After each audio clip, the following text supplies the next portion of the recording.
Bonjour tout le monde et bienvenue à Balado Ludique, un podcast entièrement dédié aux jeux, plus particulièrement aux jeux de table et aux jeux de société. Aujourd'hui, saison 9, épisode 4. Je suis Simon et comme à l'habitude, je suis en compagnie de JF. Yo! Hello! Comment ça va? Ben ça va bien toi? Ça va pas pire. Yes, c'est comme c'est maintenant notre nouvelle habitude, nous sommes aussi en compagnie de Pierre. Hello messieurs. Ouais, hello Pierre, content de t'avoir avec nous aujourd'hui. C'est réciproque. Superbe, alors un autre bel épisode aujourd'hui, la saison 9 bat son plein. Avant de se lancer, les petites annonces obligatoires et formelles. Le 11 avril, mettez ça dans votre agenda, c'est le Beach Party. En live, en streaming, sur Twitch, il va y avoir plein d'invités, il va y avoir plein d'affaires. Ça va être vraiment cool. Éventuellement, on va commencer à vous annoncer les invités et tout, mais là, on veut vous laisser patienter un peu et vous teaser, comme on dit par chez nous. Ouais, on est près d'avance cette saison, mais pas tant que ça non plus. C'est ça, exact. Pas tant que ça. On sait la date. C'est ça, on sait la date. Sinon, ben, je relance l'appel la dernière fois là, pour les professionnels de la santé. Vous êtes fan de balado ludique, vous avez quelqu'un dans votre entourage qui est un professionnel de la santé ou vous êtes un professionnel de la santé vous-même, vous êtes au front depuis près d'1 an. Vous êtes au front depuis près d'1 an là, à combattre ce virus invisible et vous êtes fan de jeux de société, on va parler de vous, on veut vous remercier. Envoyez-nous votre histoire, partagez votre histoire, on va la raconter, on veut savoir ce qui se passe. Est-ce que vous jouez quand même à des jeux de société? Êtes-vous content d'écouter Balado Ludique? Mais surtout, comment ça va? Parlez-nous et on va raconter votre histoire. Donc, n'hésitez pas à nous envoyer vos témoignages. Sans plus tarder, nous nous lançons maintenant dans nos petites manchettes. Alors, je tends la parole à Pierre.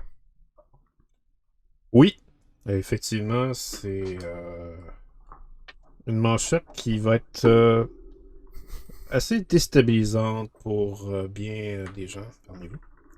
Tu vas parler de Kickstarter. Ah non, ça on est habitué, ça. Absolument pas. Je ne parlerai pas de Kickstarter pour une fois. Je ne parlerai pas de Kickstarter. Je vais parler plutôt d'un jeu qui est maintenant sorti depuis 1 mois sur le marché. Et puis c'est un jeu qui est immensément connu. Donc, dans le fond, vous allez me dire comment un jeu qui est sorti depuis 1 mois peut être déjà immensément connu. Ben, c'est forcément une nouvelle édition d'un jeu qui est très connu. Et là, attention, c'est une édition qui suit la tendance. Et cette tendance dont je parle, c'est les fameux jeux Legacy. Donc, c'est les jeux qu'on peut modifier à même le matériel pour avoir une expérience nouvelle avec la nouvelle partie de ce même jeu. Et quand vous modifiez le matériel, ben, c'est parce que vous allez avoir soit mis des collants sur des objets dans le jeu, pour faire des effets nouveaux avec les matériaux qui ont des collants, ou soit que vous allez poser votre griffe avec un crayon pour faire, je sais pas moi, une marque ou un numéro ou un mot pour modifier finalement les règles du jeu. Alors je vous laisse deviner, messieurs, quel serait le jeu qui est sorti depuis 1 mois et qui vraiment suit la tendance Legacy. En fait, la nouvelle édition de ce jeu. Je sais pas. Pandémie, mais sûrement pas, hein? Y a pas un autre Pandémie Legacy qui est sorti? Non, ils sont quand même pas la saison 0, oui. Saison 0 est sortie l'année dernière, fait que ça fait déjà ça. Mais je pense qu'ils vont attendre un peu. Non, je sais pas. Je sais pas de quoi. Je sais vraiment pas, Pierre. Tu nous as, là. Tu nous as dans l'œuf, comme on dit. Eh bien, c'est Uno, messieurs. Ah non. Hein? Oh oui. Oh non. Même Uno a succombé au charme Legacy. Et on parle Uno ici... Legacy. Uno Legacy, qui s'appelle pas Uno Legacy, par contre. Ça s'appelle Uno Remix. Et là, on parle d'un Uno avec forcément des cartes qu'on va pouvoir modifier. Parce que vous savez tous, bien sûr, qu'Uno est un jeu de cartes. Qui est finalement la version commerciale du fameux jeu classique avec un jeu de cartes classique qui est le 8. Donc, le Uno, ce jeu dont votre but est de vous débarrasser de toutes vos cartes et vous jouez une carte à votre tour. Sinon, vous allez piocher une carte et votre but, évidemment, vous débarrasser de votre main, mais vous allez essayer de faire piocher des cartes aux autres joueurs en jouant des cartes. Ou vous allez pouvoir peut-être jouer des cartes plus qu'une fois à votre tour. Ce qui arrive avec Uno Remix, ben, vous allez avoir aussi un deuxième paquet de cartes qui va être là à côté du premier paquet de cartes et qui va rajouter des cartes dans le paquet à chaque nouvelle partie. Et au début de la partie, vous allez retourner un nombre de cartes égal au nombre de joueurs qui jouent de ce deuxième paquet de cartes. Et dans ces cartes-là vont être des cartes sur lesquelles vous allez pouvoir écrire. Donc, il pourrait y avoir par exemple une carte qui fait piocher une carte. Mais si vous écrivez une barre sur cette carte-là, ben là maintenant, elle va faire piocher 2 cartes. Et si vous écrivez une autre barre sur la carte, elle va faire piocher 3 cartes. Et il y a des cartes, par exemple, aussi, qui vont faire piocher, par exemple, 4 cartes directement, mais là, il va y avoir un espace sur la carte sur lequel vous allez pouvoir écrire un nom. Alors, vous allez pouvoir écrire le nom d'un des joueurs autour de la table, et quand vous allez jouer cette carte-là, peu importe qui la joue, c'est toujours ce joueur-là qui va piocher les cartes. Et il y a aussi, bien sûr, des cartes qui peuvent empêcher les effets de se faire avec un bouclier, mais encore une fois, vous pouvez écrire un nom sur la carte, et cette carte-là va faire en sorte qu'il y ait juste ce joueur-là qui va pouvoir se servir de cette carte-là. Donc, ben, vous pouvez vomir sur Uno, si vous voulez. Je veux dire, il n'y a pas de problème à ça. On a tous nos jeux sur lesquels on vomit. Je veux dire, moi, je vomis bien sur Terraforming Mars, mais je suis obligé de jouer là-dessus, parce que, tu sais... on sait tout à quel point on peut être illusionné devant Terraforming Mars comme plusieurs. Mais... Bref, il reste que Uno a une dose de rafraîchissement ici qui peut peut-être convaincre que ce jeu-là a, après tout, un certain niveau de plaisir pour ceux qui rechignent à jouer avec. Et ma foi, je pense que moi, qui évidemment a joué à Uno dans mes jeunes années, mais aussi dernièrement, je dirais, pas dernièrement, mais plus récemment. Ouais, je serais tenté de jouer à cette version-là de Uno. Franchement, ça serait drôle. Mais Uno, en fait, est à la mode, hein, vous savez. Parce que non seulement il y a une version Legacy qui sort, mais si je vous disais qu'il y a aussi, le mois passé, une annonce qui s'est faite sur un film, messieurs. Un film. Oh oui. C'est quoi le film de Uno? Le film de Uno est un film qui va être une comédie d'action policière. C'est-à-dire un film où on va assister à un vol. Et ça East. Ouais, un Heist, là, ouais. À la Ocean 11. Là. Je sais pas si ça va être un heist exactement, mais ça va se dérouler dans un monde hip-hop underground à Atlanta. Et d'ailleurs, ça va être réalisé, ce film-là, par un rappeur qui s'appelle Lil Yachty. Mais c'est-tu vraiment relié au jeu ou ça fait juste s'appeler Uno, genre? Non, ça va être inspiré du jeu. C'est la compagnie Mattel qui finance le film. Mais là, c'est quoi, là? C'est un genre de Fight Club où les gens, ils s'envoient des cartes dessus, puis... Écoute, j'en sais pas plus sur... ça va-tu être aussi bon que le film de Clou? C'est dur à battre, hein, le film de Clou, quand même. Quand même dur à battre. Mais il faut dire aussi que Clou part avec une longueur d'avance. Ils ont déjà une trame narrative. Ils ont une histoire. Ils ont un vrai thème, ils ont un vrai sujet. C'est ça le gros problème avec les jeux de société en film. Hein. Et c'est très rare des jeux qui ont des personnages avec lesquels on peut s'identifier dans les jeux de société, alors que dans les jeux vidéo, ça pullule. Mais bon, je sais pas ce qu'ils vont faire. Je sais vraiment pas si ça va être un succès. D'après moi, j'en doute pas mal. J'ai l'impression que ça va faire comme Battleship. Juste pour vous dire, là, je suis sur un article en ce moment qui date d'il y a à peu près un mois, là, qui parle justement de ce film et qui dit on sait pas encore comment Uno va être intégré dans le... Ben, c'est les journalistes qui disent ça, là, bien entendu. Qu'on sait pas comment. Est-ce que ça va être comme une partie de Uno avec des enjeux vraiment importants? Est-ce que les personnages seront des cartes d'Uno en soi? On sait pas, mais Yaki, justement, que tu disais, dit... j'ai joué à Uno quand j'étais jeune et je joue encore aujourd'hui. Fait que de faire un spin-off du jeu en film basé sur la scène hip-hop d'Atlanta est vraiment quelque chose de spécial. Bon, ben voilà. C'est pratiquement absurde, hein? On vit vraiment dans l'hyper-modernisme. C'est en train de détruire l'humanité. Vous parliez d'ailleurs de Clou, le film de Clou, mais vous savez qu'il va y avoir un remake de ça aussi. Du film de Clou. Ben, peut-être pas le remake du film qui a été fait en 85, mais il y a un nouveau film de Clou, ou Cluedo, en fait, qui se trame également. Et il y a même aussi un film de Donjons et Dragons. Ah, ça, il y en a eu plein des films de Donjons Dragons, mais ça a jamais très bien été. Là. Ben, il y en a eu un officiellement en 2000, effectivement, qui a été un flop monumental. Mais là, cette fois-ci, c'est du sérieux. Là. Ils veulent avoir Chris Pine comme acteur principal pour le film de Donjons et Dragons. Chris Pine, Ok. pour ceux qui ne savent pas qui est Chris Pine, c'est celui qui joue le conjoint, plutôt la personne, l'élu du cœur de Wonder Woman dans le film de Wonder Woman, et aussi le nouveau Capitaine Kirk dans les nouveaux films de Star Trek. Ben, en tout cas, ça, c'est vrai que tu nous as surpris, Pierre. Tu nous as surpris, effectivement. Oui, ben, c'est toujours ça qui est le but, n'est-ce pas? Ben oui, c'est clair. Ben, je vais y aller avec ma manchette qui est peut-être un peu moins surprenante, qui n'est pas un spin-off d'un jeu obscur, mais qui est un jeu immensément populaire. J'étais supposé de vous parler de jeux mobiles aujourd'hui. Vous connaissez ma passion pour les jeux mobiles, mais le temps nous manque. Fait que je vais juste vous parler d'un jeu que vous pouvez jouer sur votre téléphone cellulaire. Sérieusement, les jeux sur Zoom, puis les jeux virtuels, puis ça, je pense que tout le monde en a un peu marre, et surtout tous les blogueurs du monde du jeu de société ont déjà écrit quelque chose par rapport à ça. Fait que je vais tenter d'être bref. Mais il y a un site qui s'appelle codename.game, qui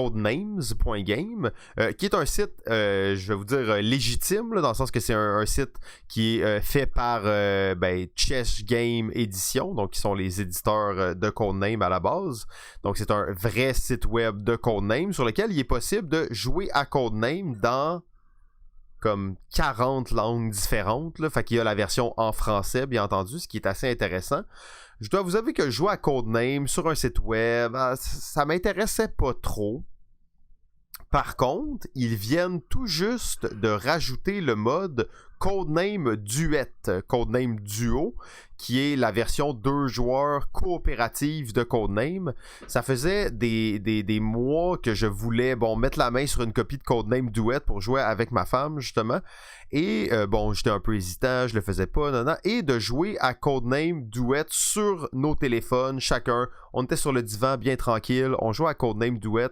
C'était vraiment une belle expérience. En fait, je trouve que ce jeu-là se porte très bien à jouer comme ça, sur le téléphone. Chacun a son téléphone, un à côté de l'autre. Jeu coopératif, ça se joue très bien en couple. On s'est fait ramasser solide les premières parties, mais finalement, pour en gagner 3 là, dans nos 4 dernières games, vraiment, Codename, c'est un classique à la maison pour nous, c'est un classique en famille aussi. Ça a toujours été un jeu qui a eu beaucoup d'importance dans nos soirées de jeu, et la version Duet nous permet de nous entraîner secrètement pour les grosses games, mais aussi de jouer à un jeu un peu plus relax sur nos téléphones tout en étant ensemble. Alors c'est gratuit et c'est un site légitime, là, fait que je vous encourage fortement à aller faire un tour du côté de codenames.game. Bien entendu, vous pouvez jouer des parties avec des amis qui sont à l'extérieur, là, vous n'êtes pas obligé d'être ensemble, ça se joue sur l'internet. Mais j'ai trouvé que la version Duet fitait parfaitement bien là, à jouer en couple comme ça à la maison le soir. Si vous n'avez pas la copie du jeu, bien entendu. Oui, parfaitement bien la situation où on joue plus souvent en deux qu'en gang, ces temps-ci. C'est ça, exactement. C'est pour ça que je voulais mettre la main sur ce jeu.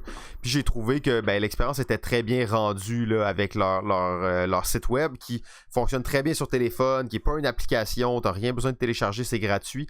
Sérieusement, ils ont un gros hit avec Codename, puis ils peuvent se permettre de faire ça, justement, un site sur lequel tu peux jouer gratuitement à leur jeu. C'est quand même assez exceptionnel là, qui se permettent de faire ça.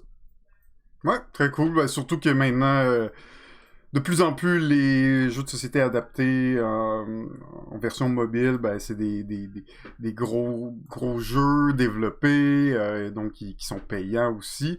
Il y a vraiment ça se développe là, ce côté-là. Ouais. Mais de moins en moins, on va retrouver de sites gratuits là, comme ça, à mon avis. On n'en a pas encore parlé, mais forcément, l'achat de Board Game Arena par Asmodée peut avoir des conséquences à ce niveau-là, mais ça on s'en reparlera, là. Ouais, ça, on a plus plus en de sujets détail. sur le virtuel et tout ça. C'est juste que moi, ça faisait longtemps que je connaissais ce site-là, mais le fait qu'il venait d'ajouter l'option pour jouer à la version coop, c'est ce qui m'a fait vraiment essayer le site et jouer dessus. Puis c'est rendu un petit classique là, maintenant en fin de soirée, avant d'aller se coucher, on se fait une game ou deux. Puis c'est vraiment très agréable. Très cool. Ben, on va maintenant se lancer dans le cœur du sujet. Donc, ben, c'est Pierre qui a la chance aujourd'hui de lancer le bal avec sa chronique. Oui, ben on parlait de confinement.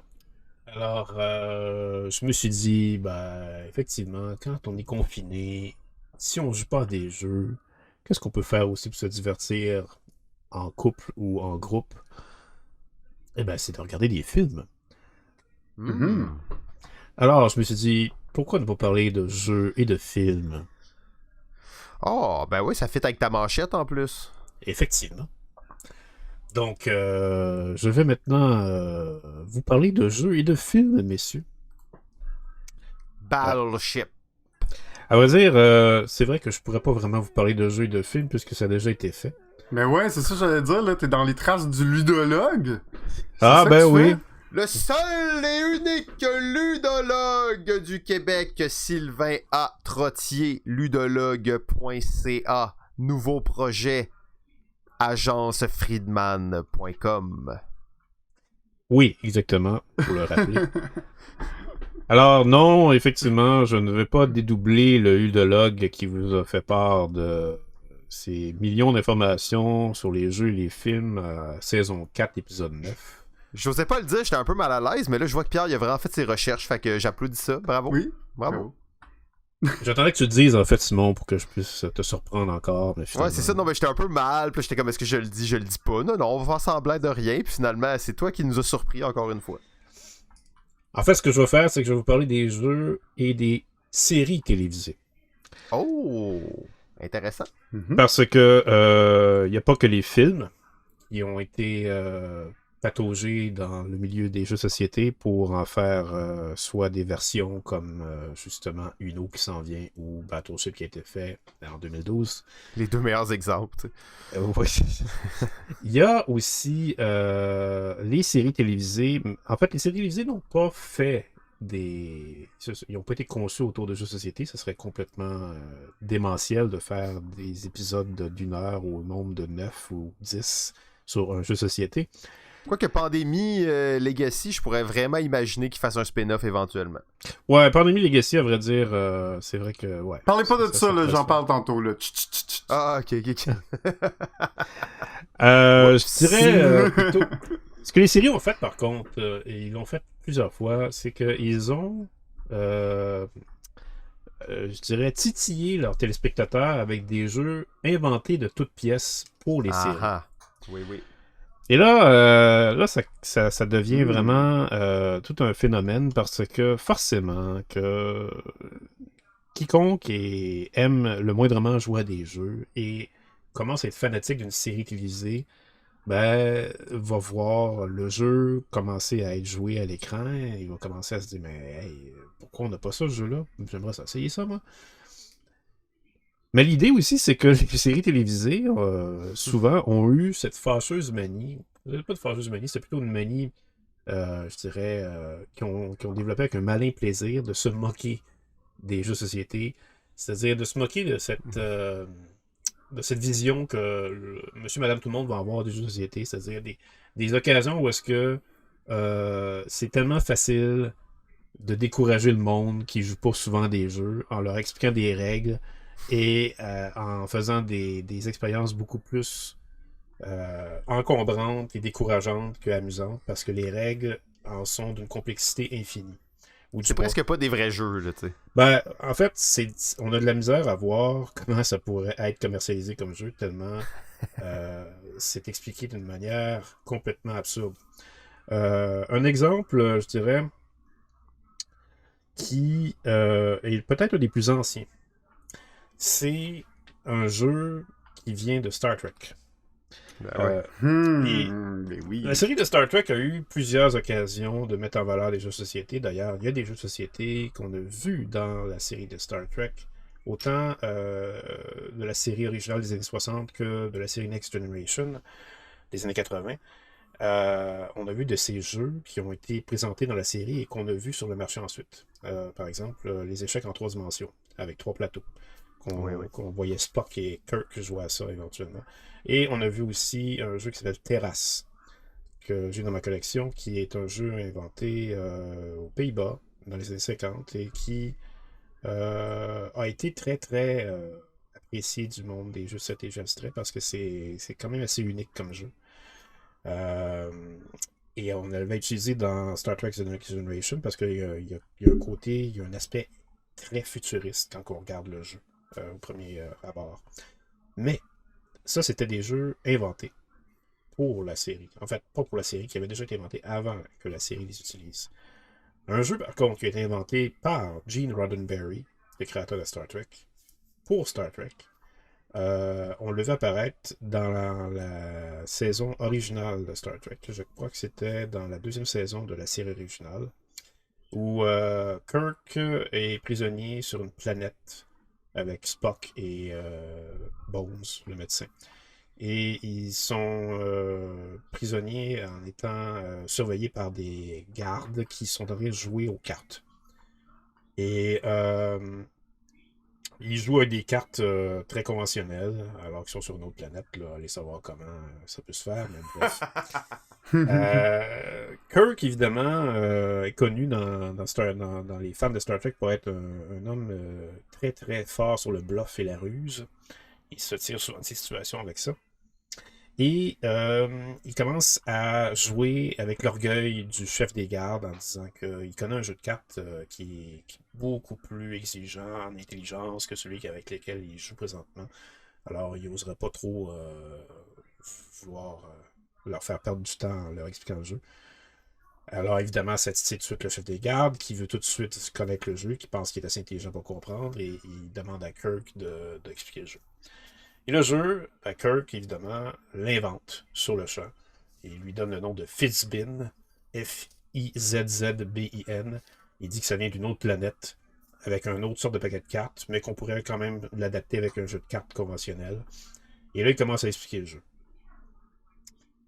Et là, ça commence... Dès le départ, on voit tout de suite qu'il n'y a absolument aucun sens d'apporter dans ce jeu-là, que ça se moque littéralement des jeux qui sont trop compliqués pour rien. Parce que Kirk va commencer à dire que tout le monde va recevoir 6 cartes, sauf le donneur de cartes qui va en recevoir 7. Et le joueur qui est à gauche du donneur de cartes qui va en recevoir 7. Et ensuite, le jeu va commencer et il va y avoir une pile de défausses pour chaque joueur. Et les joueurs vont devoir jouer des cartes. Et ensuite, le donneur de cartes ne pourra pas jouer de cartes s'il a reçu un 7 dans sa main. Si une carte est retournée à ce moment-là du paquet et que c'est un valet, à ce moment-là, on va avoir un demi-Fizzbin. Sauf si c'est retourné le mardi. Alors à ce moment-là, si c'est retourné le mardi, ça devient autre chose. Et si on joue le jour, à ce moment-là, le roi va valoir 2 fois sa valeur. Donc, vous voyez comment que ça s'enligne, tout ça. Et évidemment, c'est un prétexte pour distraire toutes les gardes, pour évidemment que Kirk et ces deux comparses puissent attaquer les gardes au moment où ils s'en attendent le moins.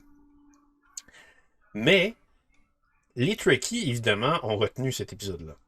Et les Trekkies, malgré toute la confusion de ce jeu-là, ont voulu vraiment savoir c'était quoi l'expérience de jouer à Fizzbin. Parce que tout ce qui est dans Star Trek doit être expérimenté par les Trekkies.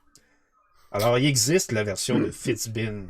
Quand vous allez à des conventions de Trekkies et de Star Trek, vous pourriez mettre la main sur un exemplaire de Fizzbin, qui est un jeu dans un emballage absolument rudimentaire, avec des règles imprimées sur des cartons de couleur. Et il y a des petites cartes optionnelles qu'ils appellent des Spunk Cards, et qui peuvent être jouées seulement le jour ou seulement la nuit, selon le paquet de cartes. Et quand vous jouez ces cartes-là, ça rajoute des effets dans le jeu. Par exemple, si vous jouez une Spunk Card qui est jouée la nuit, vous allez devoir. C'est des cartes avec des effets spéciaux. Fait qu'en fait, il y en a une qui pourrait vous dire lisez cette carte silencieusement.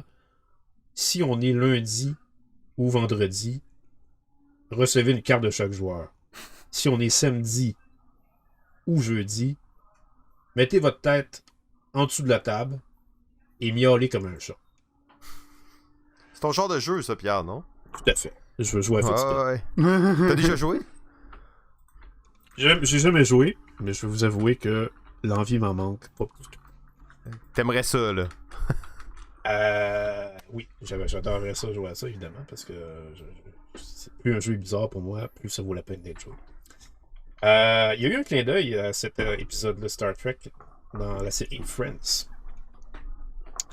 Friends, dans la saison 6, avait... c'est pour ceux qui connaissent Friends, évidemment, parce que Friends est une série quand même assez connue, mais il y en a qui ne le connaissent pas. Ça raconte l'histoire de 6 personnes dans la vingtaine à New York des années 90 qui ont toutes sortes d'expériences amicales, de là le nom de la série. Et dans les 6, il y a 2 paires de personnes là-dedans qui vivent ensemble, dans chacun un appartement qui est un en face de l'autre, 2 femmes et 2 hommes. Et chez les 2 hommes, il y en a un qui s'appelle Chandler, un autre qui s'appelle Joey. Joey est plutôt pauvre. Il a de la misère à avoir de l'argent et éventuellement, il va être obligé de sortir de l'appartement parce qu'il va être capable de payer son loyer. En fait, non. Il s'en va de l'appartement, mais il a des dettes à payer. Et il n'y a pas assez d'argent pour le moment pour les payer. Et Chandler, très très généreux et très empathique envers lui, lui propose de tout rembourser ses dettes et de ne pas faire fi des dettes. Et Joey, dans son orgueil, veut pas. Alors, Joey est un peu imbécile aussi. Il est un peu naïf. Alors, Chandler profite de ça et invente sur le champ un jeu de cartes qui s'appelle Cops. Il l'appelle Cops parce qu'il ne sait pas comment l'appeler. Parce qu'il improvise ce jeu-là devant Joey. Et il lui dit regarde, on va jouer à ce jeu de cartes-là et tu pourras faire de l'argent avec ça. Et puis, si tu fais de l'argent, ben, à ce moment-là, tu vas pouvoir me rembourser mes dettes. Fait que Joey, évidemment, dit OK. Et à mesure que Joey se fait expliquer le jeu par Chandler, ben Chandler l'invente sur mesure, de sorte à ce que le jeu fasse toujours gagner Joey à chaque fois qu'on joue. Et le jeu, c'est pas compliqué, c'est que chaque joueur, avec un paquet de cartes normal, va avoir 2 cartes en main qui vont prendre du paquet. Et là, ils doivent montrer leurs cartes. Et c'est la plus haute combinaison qui va gagner. Et qui va gagner de l'argent. Et là, ben, tu vas voir c'est quoi les plus hautes combinaisons. Et évidemment, il faut que tout le temps que Joey gagne. Fait qu'à mesure que Joey montre ses cartes, Chandler dit ben t'as gagné, c'est toi qui as les meilleures cartes. Alors, il faut que les cartes soient inventées au fur et à mesure que le jeu soit joué pour faire gagner celui qui les a. Donc, quand Joey a un 2 de trèfle pour commencer, ben, le 2 de trèfle, c'est la carte la plus forte. C'est ça que Chandler dit. Fait que pour le reste de la partie, le 2 de trèfle, c'est la carte la plus forte. Après ça, un 3, ça va être fort, mais un 3 et un 6, c'est plus fort. Donc, si tu as eu un 3 et un 6 dans ta main, là, c'est plus fort encore. Puis, si tu as un 4, c'est fort aussi, mais un 4 et un 9, ça, c'est encore plus fort. Puis, les 2 sont généralement assez forts, mais pas plus forts que le 2 de trèfle. Donc, et si tu as un joker, tu gagnes automatiquement. Donc, et là, ce qui est drôle, c'est qu'après ça, Joey parle de ce jeu-là à une autre personne dans les 6 qui est le 3e gars du sextuor, finalement, Ross. Et là, Ross parle à ça à Chandler et il dit j'aimerais ça que tu m'enseignes le jeu de Cops. Fait que là, Chandler est obligé de un peu réinventer les règles pour que Ross comprenne le jeu, parce qu'il avait inventé les règles tout croche pour Joey. Mais bref, le jeu existe, et vous pouvez même y accéder. Dans le Wikipédia de Friends, vous avez les règles de ce jeu-là, si vous voulez jouer, et c'est assez ridicule. Autre dernier exemple de jeu ridicule, et là, on s'enligne sur une série américaine, je ne pense pas qu'elle ait été traduite en français, qui s'appelle Parks and Recreation. Parks and Recreation, pour ceux qui ne connaissent pas non plus, c'est une série assez mordante et satirique de la vie politique et sociale des Américains, qui raconte les boires et les déboires d'une fonctionnaire dans une ville fictive de l'Indiana, une fonctionnaire dans la mi-trentaine, début quarantaine, je dirais, qui essaye d'œuvrer pour sa ville dans des projets communautaires parce qu'elle travaille pour la ville finalement et elle est affiliée au département des parcs et des activités récréatives de la ville. Et puis, ben, elle s'aperçoit que les gens de sa ville sont hyper égocentriques et égoïstes et elle a toutes les misères du monde à œuvrer dans l'humanitaire comme ça. Mais bref, elle est mariée avec un homme, ou je pense qu'elle est avec un homme, un homme comme conjoint qui travaille comme comptable et qui a du mal un peu à se trouver des emplois. Et entre deux emplois, il invente un jeu. Et c'est un jeu épouvantablement compliqué qui s'appelle The Cones of Dunshire. Et faut vous mettre à l'esprit, ce jeu-là a été inventé alors que la série était à mi-chemin dans ses saisons. C'est une série ça, qui a été télévisée de 2009 à 2015, donc environ 7 saisons. Et je pense que le jeu est apparu dans la saison 6. Donc, bon, en fait, c'était pas mi-chemin, c'était vers la fin de la série. Mais c'était la folie Catan qui était bien implantée à l'époque où le jeu est apparu. The Cones of Dunshire, c'est un jeu, comme vous l'imaginez, comme le titre l'indique, il y a des cônes dans ce jeu-là. Et il y a des cônes énormes, parce que le prototype du jeu était énorme dans la série. Et c'est des gros cônes de couleur, ça peut se jouer à plusieurs joueurs, ce jeu-là, à vrai dire. Ça peut se jouer jusqu'à une dizaine de joueurs, je crois. Et c'est un jeu, écoutez, pour le résumer, là, c'est qu'on a chacun. Faut chacun prendre un rôle spécial au début. Donc, on peut prendre un rôle, par exemple, d'arbitre, ou de guerrier, ou de mage. On peut aussi prendre le rôle de celui qui compte les points. Mais tout ce que vous faites, c'est que vous comptez les points. Puis vous avez un chapeau spécial à vous mettre sur la tête qui dit « Je suis compteur de points ». Et le jeu a des cases hexagonales colorées, vert, rouge, jaune, bleu. Et il y a différents étages aussi. Donc c'est un jeu en 3 dimensions. Et on place vos personnages. Vous placez vos personnages sur les différents hexagones de couleurs pour occuper ces territoires et les ramasser des ressources pour éventuellement développer une civilisation. Tout ça se fait à coup de lancer de 25 dés à 12. Il y a beaucoup de dés, hein, c'est ça. Il y a beaucoup de dés de polybinaux vraiment différents. Là. Il y a un nombre absolument ahurissant de dés. D'ailleurs, il y a une anecdote spéciale dans l'émission parce que le gars qui invente le jeu, il s'aperçoit assez vite que son jeu n'est pas du tout commerciable. Il peut pas du tout mettre ça sur le marché. C'est beaucoup trop compliqué. Et c'est beaucoup trop gros. Et ça a beaucoup trop de matériel. Mais éventuellement, il s'aperçoit que ça l'a été récupéré. Il ne sait pas comment, mais ça a été récupéré et il voit dans une compagnie de comptables en train d'être joué par les cadres alors qu'il visitait la compagnie de comptables ce jour-là. Et là, il va voir les cadres, il dit « Mais c'est mon jeu, ça? » Mais les cadres ne le croient pas, évidemment. Et ils mettent au défi de prouver que c'est son jeu en jouant contre eux. Puis là, ben, il accepte évidemment le défi. Et c'est là que tu le vois. Il est en train d'être en duel contre un des cadres, en train de gagner. Puis là, il dit « Ah, mais t'as pas compris que l'essence du jeu, c'est de contrôler le cône central. » Et puis là, ben, il prend toutes les dés, quand c'est son tour, il prend toutes les dés, il garoche ses dés sur la table, il propulse ça sur la table. Ça fait... on compte pas les dés, il y en a tellement qu'on les compte même pas. Mais avec toutes les dés qui viennent d'être lancés, il conclut tout de suite qu'il est capable de prendre son personnage, qui est un fermier, qui a l'apparence d'une figurine de joueur de hockey. Et là, il place à côté du cône central et dit « Voilà, j'ai gagné. » Mais bref. J'ai adoré cet épisode de Parks and Rec, là. J'ai adoré cet épisode-là. The Cones of Dunshire existe pour vrai. C'est-à-dire que, encore une fois, quand les fanatiques de Parks and Recreation ont vu la série, il y en a qui étaient des amateurs de jeux de société qui s'attendaient à ce qu'on puisse obtenir une copie de ce jeu-là, malgré le fait que ça n'avait absolument aucun bon sens de voir les règles de jeu expliquées à l'écran. On comprenait tout de suite que ce jeu-là avait absolument aucune cohérence dans ses règles. Mais on voulait quand même avoir la sensation de ce que c'était de jouer à ça. Alors la compagnie Mayfair s'est chargée de commercialiser ou de faire une version jouable de ce jeu-là qu'on pouvait jouer si on allait à Gen Con en 2014. On pouvait jouer à ce jeu-là dans la convention Gen Con.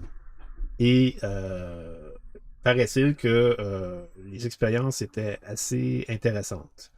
Il y a même un auteur de jeu, avant que l'expérience soit faite reproduire à Gen Con, qui s'est, lui, amusé à essayer de reproduire le jeu sans en avoir accès aux règles. Il a réécouté tout ce qu'il y avait à écouter de toutes les fois où on parlait du jeu dans la série, et il a reproduit le matériel en vérifiant par vidéo qu'est-ce qui étaient les détails sur le matériel. Il a reproduit le matériel complet, il a reproduit les règles comme il pouvait, et il a fait son expérience de jeu avec ses amis chez eux. Ça a duré 8 heures de temps. Cet auteur de jeu-là, c'est l'auteur de Gloomhaven.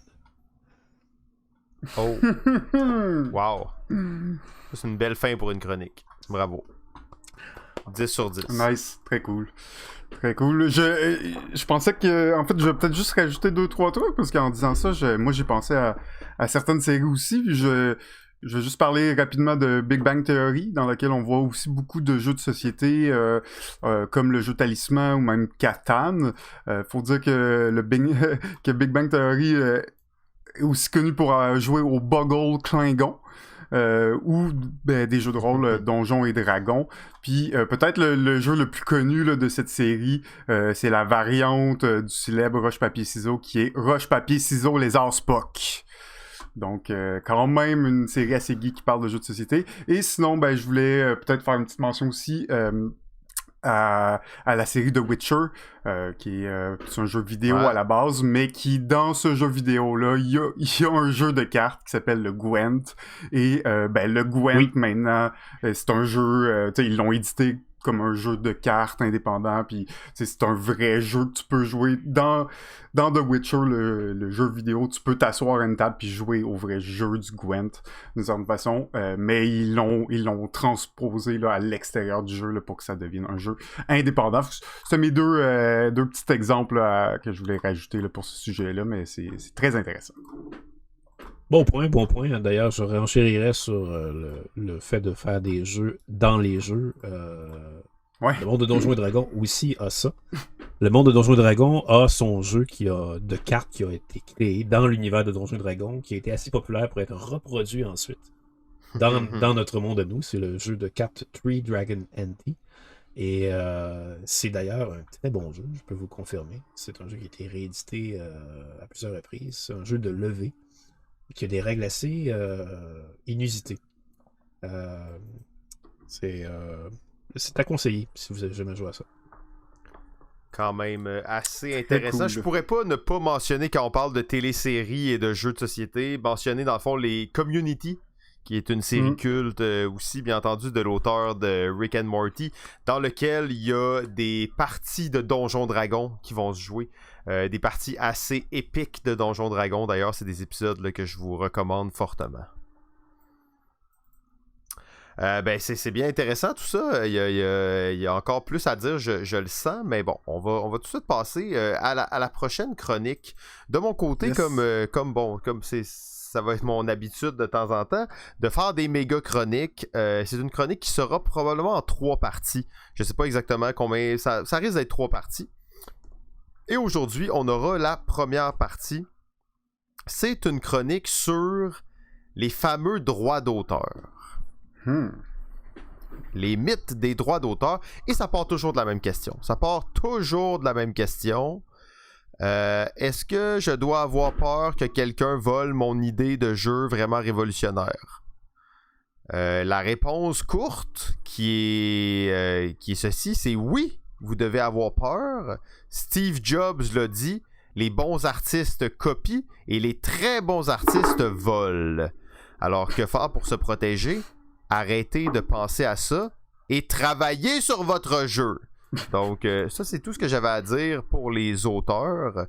D'ailleurs, il y a un article vraiment intéressant là, qu'on va mettre le lien dedans. C'est mykindofmeeple.com. Ils ont écrit un article sur comment protéger ses propres jeux et tout ça. Ça vaut la peine d'aller regarder. Mais aujourd'hui, je ne traiterai pas nécessairement des droits d'auteur comme quelqu'un a volé mon idée, oui, on va aborder ça, mais on va aborder le concept très large de droits d'auteur, donc les copyrights, de marques déposées, trademark, et de brevets, les patents en anglais, et de façon plus générale dans l'industrie. Croyez-moi, il y a beaucoup à dire, et ce sera une chronique en 3 parties. Et ça va comme suit. Les gens jouent à des jeux de société depuis plusieurs milliers d'années. On parle en Mésopotamie, il y a plus de 4500 ans, qu'il y a un jeu qui était joué, le Royal Ur, et qui serait encore aujourd'hui joué en Irak. Mais bon, ça, je vais laisser ça à Pierre pour une autre chronique. Le marché des jeux se développe vraiment rapidement, vous le savez. D'ailleurs, on prédisait qu'en 2022, le marché des jeux de société allait valoir 9 milliards de dollars. En fait, selon moi, et là, il faut pousser un peu plus, mais d'après moi, on a déjà dépassé ça à cause de la pandémie et ça va continuer de s'accélérer. Par contre, c'est cool, mais comme chaque fois qu'une industrie créative est en plein essor, ça l'amène inévitablement une ruée vers l'or. Et cette ruée vers l'or s'accompagne généralement de plagiat et d'accusations de plagiat. Bon, 2 choses qui peuvent nuire un peu à l'industrie, bien entendu. On va essayer de comprendre justement c'est quoi les différents choses qui peuvent être plagiées dans un jeu, c'est quoi les rouages de ça, et quelques anecdotes croustillantes sur le sujet. Disclaimer, je ne suis pas un avocat. Si vous avez à faire des démarches sérieuses, engagez-en un vrai. En plus, la plupart des informations que je vais vous livrer aujourd'hui sont beaucoup reliées au système américain et européen parce que des cas et des choses comme ça, au Canada, il n'y en a pas beaucoup, donc sur lesquels on peut baser nos recherches. Quand on parle de copyright, comme je vous disais un peu plus tôt, il y a vraiment 3 grands pans. Les trademarks, les copyrights, les patents, les marques déposées, les droits d'auteur et les brevets. On va essayer de démystifier tout ça et voir un peu à quoi ça sert. Aujourd'hui, partie 1 de la chronique, nous allons nous concentrer sur les marques déposées, les trademarks, le petit TM des fois qu'on voit à côté de certaines choses, ou MD en français, marque déposée. Une marque déposée, c'est utilisé pour protéger un symbole, un mot qu'une entreprise utilise pour se représenter ou représenter son produit, un nom, un titre, un logo, des graphiques, un symbole, un dessin, une combinaison de toutes ces choses-là. Donc c'est pour protéger c'est ça, ces symboles-là. C'est important à noter aussi que les trademarks, ça fonctionne pour des industries précises. Tu peux pas juste trademarker quelque chose pour l'ensemble de la planète. Un des exemples que j'ai trouvé qui n'a pas rapport avec les jeux de société, c'est les Broncos. Vous connaissez peut-être cette équipe de football, les Broncos, mais Ford faisait aussi des voitures, des camions qui étaient des Broncos, mais il n'y a aucune chance que quelqu'un confonde les deux parce que c'est pas dans les mêmes industries, donc tu déposes une marque pour certaines industries. Dans les jeux de société, donc, bien entendu, le trademark peut protéger le nom, mais aussi d'autres aspects du jeu. Et l'importance de ça, puis ça revient un peu à ce que je disais juste avant sur l'exemple, c'est que ces marques déposées-là servent à distinguer un produit sur le marché des autres. Fait que c'est ça vraiment le but, c'est de s'assurer que en tant que consommateur, j'achète pas une affaire que je pense qui est pas la bonne parce que quelqu'un a utilisé un nom qui ressemble vraiment à ce que moi je voulais acheter. Donc c'est rare que tu vas acheter un camion en pensant que tu vas acheter des billets pour aller voir une partie de football. T'sais. Souvent, c'est pour ça que les industries sont séparées. Dans le cadre des jeux de société, ça va servir à protéger exactement ça. Donc, il y a quand même d'autres aspects du jeu qui peuvent être protégés, comme le nom des personnages, certains graphiques, certains icônes. D'ailleurs, dans le monde des jeux de société, plusieurs choses là, sont déjà trademarkées. Donc, les marques comme Star Wars, Pokémon, mais les mots comme droïde aussi de Star Wars, c'est une marque protégée. Sinon, dans le monde vraiment des jeux de société en tant que tel, Magic the Gathering, le symbole de mana et de tap, taper une carte, c'est des trademarks protégés. Généralement, en tout cas particulièrement aux États-Unis, c'est pas nécessaire d'enregistrer ses droits de marque. C'est toujours recommandé de le faire, mais c'est pas nécessaire parce que dès qu'on commence à utiliser un mot, un terme, quelque chose comme ça, ben, on commence à accumuler du pouvoir, du poids sur cette marque-là, et donc éventuellement prouver qu'elle nous appartient et qu'on était les premiers à l'utiliser. Donc, c'est pas nécessaire de l'enregistrer. Le simple fait de l'utiliser à répétition va permettre donc de s'accaparer les droits sur cette chose-là. Un des cas les plus connus de conflits de marques déposées, comme vous pouvez vous imaginer, c'est Monopoly. Bien entendu, à Monopoly, c'est puissant. Donc, Parker Brothers, éditeur de Monopoly, était impliqué dans une bataille juridique avec un économiste du nom de Ralph Anspach, excusez-moi, qui avait conçu et commercialisé un jeu qu'on connaissait sous le nom d'Anti-Monopoly. Et là, vous comprenez que Monopoly était une marque déposée, protégée. Bon, les gens savaient c'était quoi. Quelqu'un sort un jeu qui s'appelle l'Anti-Monopoly. Est-ce qu'il y a moyen de créer une confusion entre les deux? Et les gens disaient principalement que c'était de la contrefaçon de marque. Ça, c'était l'accusation principale qui prédominait à ce moment-là.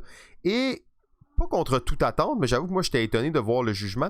La Cour suprême a rendu une décision, en fait, en disant que le mot Monopoly était maintenant générique et que les acheteurs associaient le nom Monopoly à un produit plutôt qu'à la source du produit. Donc, plus précisément, quand les gens voulaient acheter Monopoly, ils s'attendaient à une certaine expérience de jeu qui était plus importante que le fait que c'était Parker Brothers qui le faisait. Donc, c'est quand même assez technique comme histoire parce que dans le fond, au final, toutes les rip-offs de Monopoly à ce moment-là ont été rendus légitimes parce que c'était des rip-offs de Monopoly qui existaient depuis tellement longtemps, qui étaient tellement ancrés que dans le fond, le mot Monopoly protégeait l'expérience de jeu qui n'appartenait à personne, plutôt que le fait que Parker Brothers produisait ce jeu-là. Alors là, probablement qu'un juriste pourrait vous expliquer ça plus précisément que ça, mais j'étais quand même surpris de voir qu'au final, comme le consommateur s'en foutait que c'était Parker Brothers qui le faisait, ben Monopoly n'était pas une marque protégée. Mais est-ce que l'histoire dit comment ils ont réussi à démontrer cet argument-là? Ben, probablement que oui, parce que il y avait beaucoup de documentation là-dessus. Au final, c'était vraiment sur comment les acheteurs décidaient quand ils allaient acheter Monopoly. C'était comme qu'est-ce qu'ils voulaient quand ils achetaient Monopoly. Donc, la motivation des acheteurs. Et là, j'imagine qu'ils ont dû faire des tests, qu'ils ont dû interviewer des gens. J'ai pas tous les détails sur cette finalité-là. Mais j'étais quand même assez troublé de voir que ça a réussi quand même à passer. Malgré tout ça, Hasbro, qui maintenant est propriétaire avait acheté Parker Brothers, a quand même certaines marques déposées qu'il possède encore le pouvoir dessus, comme l'icône du chemin de fer, l'icône de la prison, l'icône du free parking. Donc toutes ces icônes qui sont vraiment faciles et à reconnaître d'un Monopoly sont des marques déposées qui ne peuvent pas être utilisées, mais le mot Monopoly est devenu générique avec le temps. C'est ce qui a été convenu par le jury. Un autre petite anecdote sur le... On peut s'entendre que c'est encore pas Scrabble, c'est encore Hasbro qui est inclus là-dedans avec leur jeu Scrabble.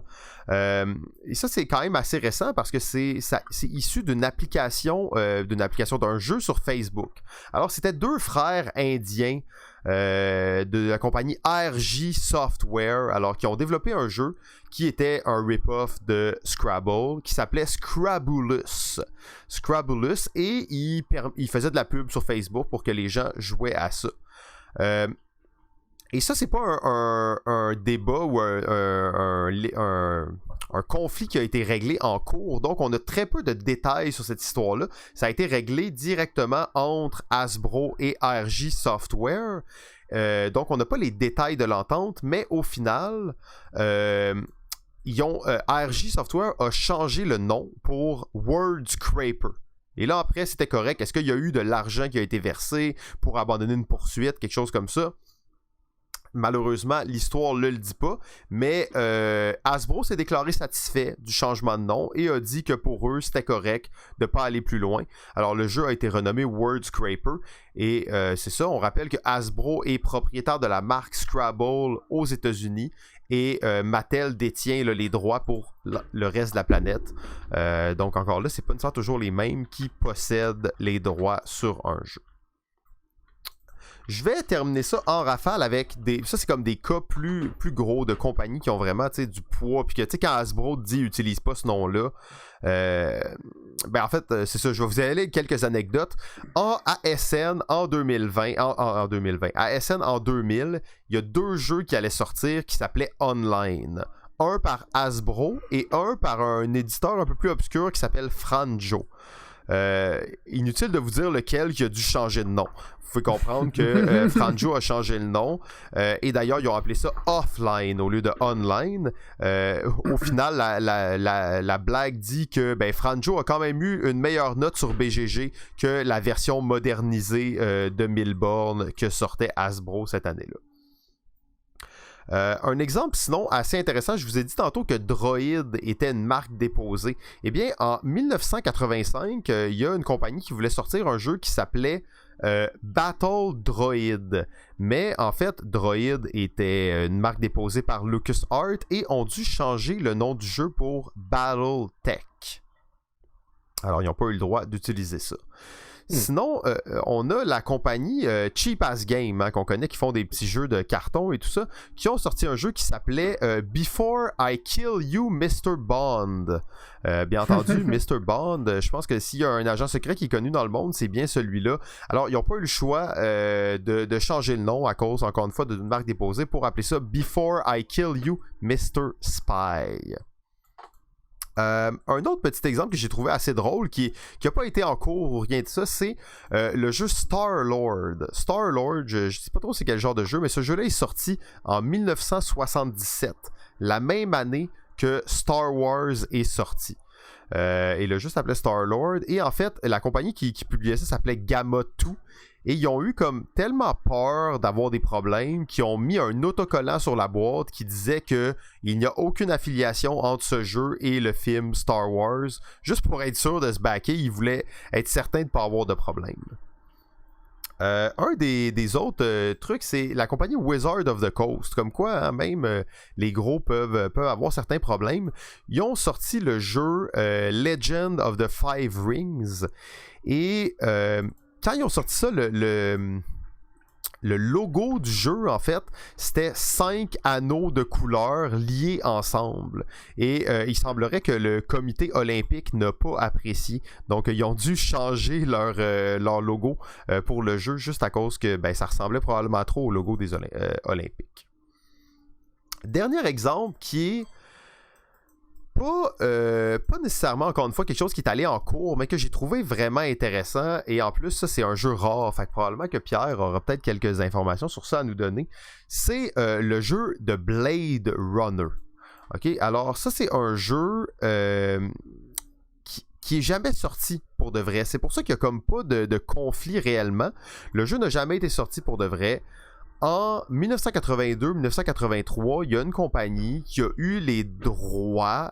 En fait, il y a eu une promesse de droit pour produire des jeux de Blade Runner. OK, donc, ils ont eu une promesse de droit. Ils avaient le droit d'utiliser le concept pour faire un jeu. Bon, le développement avançait, tout ça, et ils ont imprimé 100 copies du jeu comme des prototypes avancés, on va dire, là, mettons, pour justement, là, je sais pas, en 1982, ça ressemblait à quoi l'industrie du jeu, mais probablement pour envoyer dans des conventions, envoyer à certaines boutiques, donc pour faire rouler le jeu et le tester. Mais le projet a pris fin après. Fait que là, ça veut dire que dans le fond, sur la boîte du jeu, c'était écrit Blade Runner Partnership, mais en réalité, le jeu n'avait pas exactement les droits pour le faire, et il y a juste 100 copies qui ont été faites. Ce jeu-là existe à 100 exemplaires seulement. C'est un jeu qui est assez rare. D'ailleurs, en ce moment, il y a une copie en vente sur eBay. C'est 600$. C'est pas si cher que ça, en fait, finalement. Mais quand même, c'est un jeu assez rare. Et bon, juste pour vous parler un peu du jeu, c'est évidemment un prototype. Hein. C'est une boîte qui est un peu cheap, avec le logo de Blade Runner dessus, mais une description très vague du jeu. La moitié des cartes, il n'y a rien d'écrit dessus, parce que c'est comme si la lore n'avait pas été faite encore. Dans le jeu, il y a des dés, un bloc-notes. En fait, puis des petits gratte-ciels là, de couleurs. Au final, ça a l'air d'un genre de Scotland Yard, là, ish. Je pense que c'est ça que c'est supposé d'être. Oui, c'est exactement ça. Ouais, ok, donc je me disais que tu avais sûrement entendu parler un peu de ce jeu-là. Là. Oui, effectivement. C'est pas exactement Scotland Yard, parce que Scotland Yard n'utilise pas de dés. Mais c'est vraiment un jeu, effectivement, où il faut trouver l'identité secrète d'un autre joueur. Maintenant, oui, tu as tout à fait raison sur tout ce que tu as dit. C'est un jeu qui est un item très rare, parce que, pour toutes les raisons que tu as expliquées, en fait. Même la boîte a l'air de quelque chose qui semble très à l'état prototype, avec une photo, un cliché pris du film qui est sur la boîte. Je ne l'ai pas, ce jeu-là. Mais avec 100 exemplaires, il faut l'avouer, c'est immensément difficile à avoir. Mais c'est possible. C'est possible de l'avoir. Ce serait même quelque chose que je souhaiterais probablement avoir, étant donné que je suis grand fan de la série. De la série, effectivement. Bon, si vous voulez faire un beau cadeau à Pierre, vous avez compris c'est quoi qu'il faut faire. Je vais conclure rapidement là, cette chronique-là. Dans le fond, pourquoi les marques déposées? C'est vraiment dans le cas où vous avez un thème, une marque, un mot précis à défendre, en fait. C'est comme ça qu'on va s'y prendre pour enregistrer, dans le fond, ces choses-là, déposer une marque. Une chose bien importante, surtout au-delà de déposer vos propres marques, c'est de faire attention à pas utiliser les marques de quelqu'un d'autre quand vous faites un projet de jeu, tu sais, comme Droid, là, la plupart des gens ils vont pas y penser nécessairement. C'est le genre de choses à faire des recherches là-dessus. On a souvent tendance à parler de copyright et de protection d'idées, mais on voit que la plupart des grosses entreprises de jeux, là, les Hasbro, les Parker Brothers, même ça c'est tous des combats, on peut dire un peu du passé, mettaient beaucoup d'efforts sur, au-delà de protéger l'idée, protéger la marque. Et ça, d'ailleurs, j'ai eu une petite discussion avec un avocat sur ce sujet-là et il n'a pas arrêté de mettre l'emphase sur le fait que ta marque, le nom de ton jeu est quelque chose de plus important à protéger que bien d'autres affaires dans la conception de jeu. Et là, je parle pas de l'auteur qui crée son jeu, mais vraiment plus au niveau de l'édition en général. On se retrouve la semaine prochaine pour parler des droits d'auteur copyright. Super, fait que ben sur ça, JF, c'est à toi la parole. T'as la chance de conclure l'épisode avec ta chronique. J'ajouterais quand même au passage, juste pour compléter la chronique de Simon, que oui, c'est vrai qu'il faut tenir compte de ça, les choses, les personnes qui peuvent copier votre jeu. Il ne faut certainement pas en faire quelque chose d'obsessif. Avec les exemples qui ont été mentionnés, on parle surtout de jeux qui atteignent des sommets de popularité. Comme il faut certainement pas commencer à penser à ça dès que vous pensez inventer et commercialiser un jeu. Il faut surtout avoir en tête qu'un jeu, ce n'est pas un produit pharmaceutique ou un produit d'ingénierie mécanique. Ouais, avance-toi pas trop, là, parce que là, les droits d'auteur, les patents, puis tout ça, on va en parler la semaine prochaine, mais Pierre a totalement raison. Si vous faites votre jeu chez vous en ce moment, travaillez sur votre jeu au lieu de vous concentrer sur qui pourrait voler votre idée. Voilà.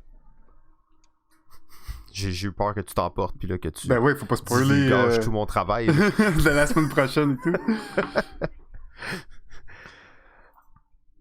Ok, aujourd'hui, c'est à mon tour. Je vais vous parler de quelque chose. En faisant mes recherches pour ma chronique d'aujourd'hui, ben forcément, je suis tombé sur plusieurs articles qui parlaient d'Asmodée. Parce que oui, la grosse nouvelle des dernières semaines, c'est évidemment l'achat du site web Board Game Arena, un site web gratuit à la base qui offre de jouer à des jeux de société qui sont programmés, qui sont adaptés là, pour le jeu, et il permet de jouer en ligne aussi. Donc, grosse nouvelle. Évidemment, les opinions personnelles pleuvaient de partout sur les posts Facebook, puis tout le monde avait son petit mot à dire là-dessus. Je me suis dit, je pourrais peut-être en parler moi aussi, tu sais, tant qu'à faire. Donc, j'ai commencé mes recherches. Puis là, je suis tombé sur un article au titre accrocheur. C'était quelque chose comme Asmodée et les maisons de jeux. Ça m'a un peu intrigué parce que je me disais, crime, si Asmodée, il prévoit se lancer dans la vente de jeux d'argent, c'est une nouvelle qui est importante, en fait, même plus importante que l'achat de Board Game Arena. Donc, il fallait que j'en parle, tu sais. Vous imaginez, dans 30 ans, on pourrait avoir des machines à sous Asmodée dans les tavernes du coin où tu paierais en bitcoin pour acheter tes booster packs crappy de Pokémon dans l'espoir d'avoir la carte qui te permettra de rembourser toutes tes dettes de jeu. Dans 30 ans, la franchise... Je veux ça! Dans 30 ans, la franchise du jeu Pandémie pourra être multiplateforme, transmédiatique, des livres, des séries, des films, des vidéos, des bandes dessinées, des jeux d'argent, des parodies érotiques, des jeux pour enfants, des jeux pour adultes, des jeux de rôle, et bien sûr, une nouvelle saison de Pandémie Legacy par année, juste à temps pour le temps des fêtes. Wow! Je savais que j'avais un sujet spécial, là. Je savais qu'avec ce sujet-là, j'allais enfin avoir une chronique originale et pertinente. Ça, c'est le Saint Graal, ou plutôt le spiel de Jairus d'un commentateur ludique. Alors, je me suis mis, j'ai commencé à lire l'article et... après quelques minutes, je me suis rendu compte que je lisais pas sur Asmodée, la compagnie de jeu, mais bien sur Asmodée, le démon de la luxure, l'un des 7 péchés originaux et princes des enfers, démon biblique, qui a combattu aux côtés de Satan, mais qui est maintenant un ange déchu, surintendant des enfers, mais surtout des maisons de jeu. Asmodée est un démon destructeur et trompeur, et qui est souvent représenté avec 3 têtes, celle d'un taureau, d'un bélier, d'un humain, et une queue de serpent. Et tu sais comment je m'en suis rendu compte que je lisais pas sur la bonne affaire, Simon? Hein? Non, il y avait des signes sataniques partout. Là. Mais non, c'est parce que Asmodée, c'est le frère de notre ennemi juré, Belzébuth, le démon Marguerite. Le cannibale! Et oui, Asmodée est le frère de Belzébuth. Et donc, là, la vraie raison là, pourquoi je vous parle de démons, puis de démonologie et tout ça, c'est que, en faisant mes recherches sur Asmodée, puis la compagnie de jeu, puis des conséquences possibles de l'achat de BGA, j'ai été tellement absorbé par la démonologie que finalement, 4 heures plus tard, 5 pages de notes plus tard, j'avais plus d'informations sur Asmodée, le démon, que Asmodée, la compagnie de jeu. Alors aujourd'hui, oui, je vais vous parler de démonologie et de jeux de société. Wout wout! Non, je juste parle de démonologie, j'ai 5 pages de notes, j'avais pas le temps de préparer un autre article, de toute façon. De toute façon aussi, on parle trop de jeux de société ici, faut divaguer des fois. Il faut savoir aborder des sujets plus sensibles, sérieux et concrets, et se poser des questions fondamentales comme où vivent les démons? Est-ce que les démons doivent manger? Et si oui, quel est leur régime alimentaire? Est-ce que Belzébuth est apprécié de ses frères? Alors, toutes plein de questions ici que je vais aborder rapidement, en faisant une recherche, je me suis rendu compte que ça fait longtemps qu'on parle de démons. C'est une idée qui est dans la culture populaire depuis très longtemps. On retrouve même les premières traces écrites de démons dans le 1er, même le 2e siècle après Jésus-Christ. On peut voir qu'il y a un lien intrinsèque entre la religion catholique et l'étude des démons. Beaucoup d'œuvres ou de classifications démoniques est basé un peu sur des principes du catholicisme et aussi beaucoup sur le principe des 7 péchés capitaux. Une des premières œuvres qui fait une classification générale des démons d'un auteur inconnu, ça ça s'appelle Lantern of Light et c'est publié vers 1410. C'est un des premiers à parler d'Asmodée, qui le positionne comme l'un des 7 péchés capitaux, et donc est considéré comme le démon de la de la luxure.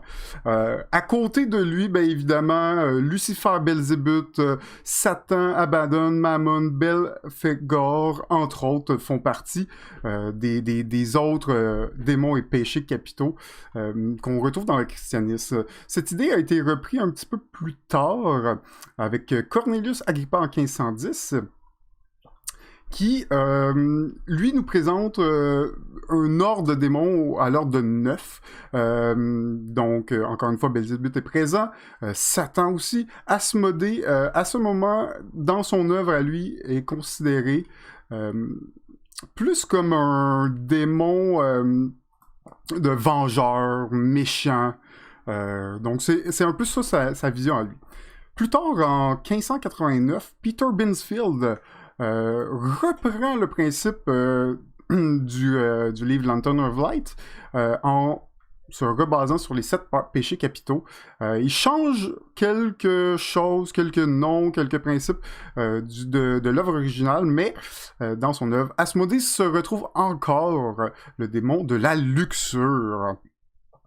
Et c'est pas fini parce que bien d'autres classifications démoniques viennent par la suite. On parle ici aussi en 1613, une autre classification des démons, celle de Sébastien Michaelis. Lui, il classifie les démons plus en hiérarchie, comme s'il y avait 3 hiérarchies de démons. On peut voir que Asmodée, il fait partie de la première hiérarchie de démons, selon lui. Donc c'est pas n'importe qui, hein. C'est un démon qui est majeur dans toute cette cosmogonie, dans toute cette mythologie démoniaque au cours des années. C'est dans cette œuvre, il est considéré comme prince des enfers, mais aussi qui est le désir de tenter l'homme vers le libertinage et le désir charnel, disons. Donc, un démon du libertinage, c'est quand même plus le fun, hein? Et finalement, bon, il y en a eu d'autres aussi qui classent différents types, qui les classent par type de menace que les démons sont, ou par type d'éléments comme le feu, l'air, tout ça. Mais une des œuvres, disons, les plus connues ou les plus disons, récentes là, dans la cosmogonie des démons, c'est dans le dictionnaire infernal de 1818 de Jacques-Collin Plancy. C'est un auteur français occultiste et démologiste. Il a publié plusieurs ouvrages, évidemment, sur l'occultisme, et dont son plus célèbre œuvre, le dictionnaire infernal. Donc, il présente encore les démons dans une forme de hiérarchie, mais dans son œuvre, il se base beaucoup sur la hiérarchie sociale de la cour européenne moderne pour mettre en place la hiérarchie des démons. Donc une inspiration réelle pour cette classification. Et dans son œuvre à lui, Asmodée est représenté comme le surintendant des maisons de jeu. Et oui, surintendant des maisons de jeu. De là tout le début de ma recherche basée sur ça. Ensuite, on peut voir que Asmodée, c'est un démon. Il y en a plusieurs. Satan, Belzébuth, c'est des démons qu'on connaît. Il y en a d'autres qu'on connaît un petit peu moins, mais pour Asmodée, c'est quand même un démon qui a été relativement présent dans la culture populaire. En fait, il a été repris dans plusieurs romans, dans plusieurs histoires, mis à différentes sauces. C'est disons aussi, évidemment, une œuvre mythologique qui a évolué avec le temps. Mais, disons, dans la culture populaire plus moderne, on peut voir des représentations d'Asmodée dans de nombreux de jeux de rôle, ce qui fait beaucoup de sens. Et évidemment, dans D&D, où il est représenté comme un mal ancien et le diable originel du plan diabolique. Il est évidemment aussi représenté dans beaucoup de jeux vidéo, sous toute forme, sous tout nom, surtout dans des MMORPG. Il est représenté aussi comme le démon Asmodée dans Diablo 3 ou le héros Asmodan dans Heroes of the Storm. Il y a aussi évidemment des nombreuses présences dans les œuvres littéraires, des romans, des mangas, etc. Toute cette histoire, mythologie démonique, on dirait que dans le jeu de société, elle a pas eu l'importance ou l'aspect qu'on aurait pu croire. Des démons comme Asmodée, on dirait qu'ils sont moins représentés concrètement, parce que là, dans beaucoup de jeux de société, les démons sont en réalité les méchants sur lesquels on doit bâcher, mais on va pas rarement interpréter un démon. Donc, il semblait avoir un petit manque de référence au niveau du jeu de société et de toute cette démonologie-là, mais évidemment, on peut pas parler de jeu de société sans parler de la mythologie toulouienne, donc qui propose aussi une genre de hiérarchie démologique poussée là, et autosuffisante de démons. C'est sûr qu'on est dans un monde... Bon, on est dans un monde un peu complètement différent là, de ce qu'on parlait à l'origine, mais forcément, Cthulhu est une œuvre littéraire extrêmement grand et qui est maintenant libre de droit. Donc, c'est pour ça qu'on peut voir beaucoup de jeux sortis dans les dernières années avec un thème de Cthulhu. Bon, évidemment, on va parler de Arkham Horror ou Eldritch Horror. On va parler aussi de Mansion of Madness. Bon, ben des jeux comme Horrified. Sinon, ben, il y a eu des variantes. Cthulhu War, exact. Même Ghost Stories, à la limite, on combat constamment des démons, des monstres d'un autre univers. Donc, ah oui, Pandémie, The Reign of Cthulhu a eu sa variante, sa version Cthulhuesque aussi. Donc, sans faire une relation directe entre les deux, on peut voir quand même que le jeu de société profite un petit peu de cette démonologie et joue avec cet aspect, avec ce sujet. Donc, tout ça pour dire que Asmodée, c'est pas juste une compagnie de jeux, c'est aussi tout un univers, tout un historique et plusieurs canons historiques qu'on peut explorer. Mais là, moi je me demandais, là, après avoir tout ça, vu tout ça, c'est pourquoi en réalité les démons y existeraient pas? Après tout, là, il n'existe aucune preuve de leur non-existence. Au contraire même, avec les guerres qui éclatent, les inégalités qui augmentent, la radicalisation idéologique qui est en hausse et sans oublier le pire président des États-Unis depuis Nixon, même Cthulhu lui-même n'aurait pas fait mieux. Ça serait pas l'œuvre des démons, ça, justement? Traitez-moi de fou peut-être, mais ça sent la conspiration en plein nez. Parce que si je résume, Asmodée, c'est le démon de la luxure, l'un des 7 péchés capitaux, un démon vengeur, tentateur des désirs charnels, incitateur au libertinage et surintendant des maisons de jeu. Et, de plus, pour augmenter le fait que c'est un démon de la luxure, j'ai ici quelques compagnies qui ont signé un pacte avec ce démon, le démon Asmodée. Entre autres, Days of Wonders, Libellule, Philibert, Pearl Game, Reproprod, Fantasy Flight, Lion Rampant, Catan Studios, Space Cowboy, Z-Man Game, Playhat Game, Age Entertainment, Itari, Lookout Game et plus encore, au moins 2 acquisitions par année. Si c'est pas celle de la luxure, je me demande bien c'est quoi. Donc, bon, tout ça pour dire, j'ai pas beaucoup parlé de jeux de société, mais le mot Asmodée était très intéressant pour moi. Il a amené beaucoup de questionnements et d'interrogations à ce niveau-là. D'ailleurs, pourquoi? Je le sais même pas. Est-ce que vous savez, vous les gars, pourquoi ça s'appelle Asmodée? Voilà. Au chef de là, j'ai failli devoir arrêter JF quand il est tombé dans un délai conspirationniste. On est quand même en 2021. Faut être prudent. On n'est pas encore en 2022. Le futur n'est pas derrière nous. En fait, c'est fou que tu termines comme ça parce que pour de vrai, j'écoutais, là, tu sais, j'essayais de suivre tout ça. Mais réellement, tout le long, la seule question que j'avais, c'est pourquoi il s'appelle Asmodée? Pourquoi ils ont choisi ce nom-là?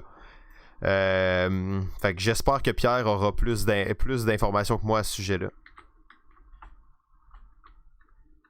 Bon. Vous voyez? Oui. Ça sent la conspiration en plein nez. Ben, en fait, mon hypothèse, c'est que Asmodée est quand même une compagnie qui existe depuis plus longtemps qu'on le pense. Elle n'était pas ce qu'elle est aujourd'hui avant l'an 2000. Si ma mémoire est bonne, Asmodée était surtout dans le jeu de rôle avant.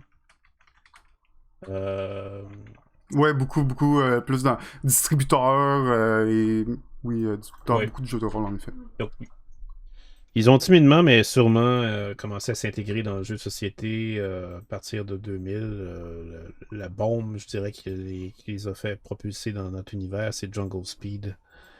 Quand ils ont mis la main là-dessus, c'était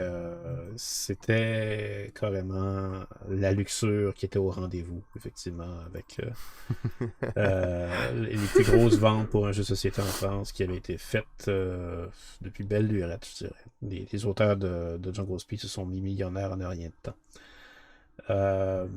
Maintenant, c'est intéressant qu'Asmodée soit associé aux jeux de société. C'est probablement d'ailleurs pour ça que le démon a été retenu comme nom. Et Asmodée lui-même est un personnage dans un jeu de rôle qui est Donjons et Dragons. Il est ni plus ni moins le plus puissant des démons qu'on peut rencontrer dans les princes des enfers. Parce qu'on a aussi Belzébuth qui est dans ces démons-là. Et je crois qu'il y en a d'autres aussi. Mais je sais que moi, j'avais mes premières expériences avec Asmodée. La première fois que j'ai rencontré ou que j'ai fait connaissance avec le personnage Asmodée, c'est dans mon livre de Donjons Dragons, Legends and Lore. Donjons Dragons, 2e édition, qui était un livre qui faisait le portrait caractéristique, statistique en termes Donjons et Dragons avec force, intelligence, sagesse et tout le reste. Transformer les personnages de la mythologie, des personnages de la culture populaire en personnages de Donjons et Dragons. Et Asmodée était là-dedans. Donc, ça m'a toujours resté quand j'avais vu la compagnie, l'éditeur Asmodée ensuite, ou le distributeur. Ah oui, ça t'avait marqué, là. Moi, j'ai découvert ça un peu par la suite, là. Je savais pas tout ça, là. Je savais qu'il y avait ça avait un lien avec des démons, mais je savais pas là, à quel point ce démon en particulier était quand même un des plus connus là, dans la gang, parce qu'il y a plein de démons, de noms de démons que j'ai jamais entendu parler, mais lui, tu vois, il ressort un peu dans les œuvres D&D en effet, mais dans plein d'œuvres littéraires aussi, là, on peut le voir, là. Mm-hmm. Donc, ça reste incroyable. Ça reste un genre d'inconnu, un mythe. Si vous le savez, les gens d'Asmodée, c'était pas pour, c'est pas pour vous comparer à démons. C'est juste, tu sais, la réalité, c'est que vous avez pris un monde de démons. Là, c'est pas de ma faute, ça. C'est de la vôtre. Fait que venez donc nous dire qu'est-ce qui se passe avec ça, pourquoi, de où ça vient. Et ça nous fera plaisir d'ajouter cette information à nos prochaines émissions. Ben oui, absolument. Alors, dans le cas, donc, on comprend que c'est pas prémédité. On va plutôt parler d'aptonyme ici, dans le cas de Asmodée. Ben merci Jeff, pour de vrai, j'étais surpris de cette chronique. J'ai bien apprécié quand même là, d'en apprendre un peu plus sur la démonologie, qui est un art obscur qu'on n'étudie pas assez souvent à Balado Ludique. Mais là, maintenant que t'as fait ça, sérieusement, faut comprendre à la maison que ça ouvre la porte à quantité assez effroyable de délire. Oui, mais c'est parce que des trucs sur la mythologie grecque, tu sais, il y en a plein là, des jeux qui parlent de ça, mais est-ce tu sais, ça me buguait de savoir, est-ce que, tu sais, on dirait que les démons sont toujours comme un peu de côté, c'est les méchants, tu sais, ils ont des noms, mais pas plus, tu sais, on dirait qu'il y a pas de personnage. C'est juste des... Tu sais, il y a pas le Hercule des démons, il y a pas le... Tu sais, c'est... Pas le Hercule, là, mais le Zeus, disons, des démons. Ouais, mais ils ont pas leur héros, là, pis tu joues pas des démons souvent, là. Mais pourtant, tu sais, l'information est là, ça existe, il y a tout un lore alentour de ça, il y a toute une mythologie. Donc, je trouve ça quand même spécial de pas en voir autant dans les jeux de société, alors que c'est quand même relativement plus commun dans d'autres dans les autres médiums, il y en a, là. Tout le long, je pensais à la série de télé, à la série de comics à la base, mais maintenant de télé Lucifer, tu sais, qui est une série assez importante en ce moment, qui, justement, les personnages principaux sont est un démon, là. Donc, c'est quand même... c'est vrai que le jeu de société, peut-être un jour, jouerons-nous un démon tuant des villages et tout ça. Ben, en fait, Quoique, c'est déjà, oui, c'est déjà là. C'est le plus connu probablement étant Chaos in the Old World, mais qui n'est pas vraiment lié aux démons, mais plutôt à des créatures démoniaques du monde de Warhammer. Mais oui. C'est vrai que j'en ai pas parlé, mais dans Warhammer, c'est un des choses qui était les plus présents, c'était la présence de démons dans Warhammer. Mais tu sais, entre jouer un démon puis un colonialiste, sérieusement, il n'y a pas une si grosse différence. Mais on gardera ça pour une autre fois parce que ouais, c'est le sujet de ma prochaine chronique après les droits d'auteur. Donc, je conclue rapidement. On vous parle encore une fois. Réservez votre date le 11 avril. Party, beach party en après-midi. Plein de sujets palpitants. Hein. Maintenant, vous savez plus de quoi on parle. C'est ça la beauté de la chose. Nous avons brouillé les cartes. Sinon, merci beaucoup au Patreon encore une fois. JF, merci. On se revoit la semaine prochaine. Merci à toi. Yes. Parfait. Et Pierre, comme c'est maintenant la tradition, on te laisse le mot de la fin. Ah, bien sûr. À la revoyure.